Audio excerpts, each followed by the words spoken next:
America की अंतरिक्ष agency NASA के वैज्ञानिक दूसरे ग्रहों पर रहने वाले जीवों यानी एलियन से बातचीत करने की तैयारी कर रहे हैं, लेकिन इसमें खतरा यह है कि वो एलियन धरती पर हमला भी कर सकते हैं, जिसका सभी को सबसे ज्यादा डर है। लेकिन नासा के वैज्ञानिकों को उम्मीद है कि अगर उनकी ये कोशिश सफल हो गई तो इससे ब्रह्मांड के बारे में कई तरह की बातें जानने में काफी मदद मिलेगी। बस इसलिए वो दूसरे ग्रहों पर रह रहे उन जीवों यानी एलियन को उन्हीं की भाषा में संदेश भेजने की तैयारी में जुटे हैं। बताया जा रहा है कि उस संदेश में कई तरह की जानकारियां होंगी, जैसे कि इंसानों की बनावट की तस्वीरें, उनके डीएनए के कुछ सैंपल और सौर मंडल और धरती से जुड़ी कुछ जानकारियां। इस संदेश को भेजने की सोच ये बताई गई कि एलियन मैसेज का कोई जवाब दे सकते हैं, जिसे बाद में डिकोड किया जाएगा।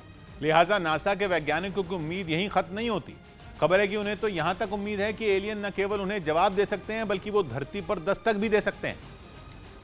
और जानकारों का मानना है कि ये संभव भी है, क्योंकि इसकी बहुत कम संभावना है कि मैसेज के रास्ते में कोई बाधा आएगी। लेकिन अगर ऐसा हो भी जाता है तो उनके मुताबिक दूसरे ग्रहों पर रह रहे जीवों तक उस संदेश को पहुंचने में कई हजार साल का वक्त लग सकता है। उन्हें यह भी अंदेशा है कि एलियन तक मैसेज पहुंचने के बाद अगर वो उसे नहीं समझ पाए तो वो धरती पर हमला भी कर सकते हैं। ऐसा इसलिए भी मुमकिन है क्योंकि हो सकता है वो तकनीक के क्षेत्र में हमसे कई गुना आगे हों और उन्हें संदेश भेजकर हम अपने लिए बेवजह खतरा मोल ले रहे हों। जिस पर वैज्ञानिकों की थ्योरी ये है कि एलियन ब्रह्मांड में बातचीत करने में सक्षम हो सकते हैं, और अगर ऐसा है तो वो अब तक शांति के महत्व को जान गए होंगे।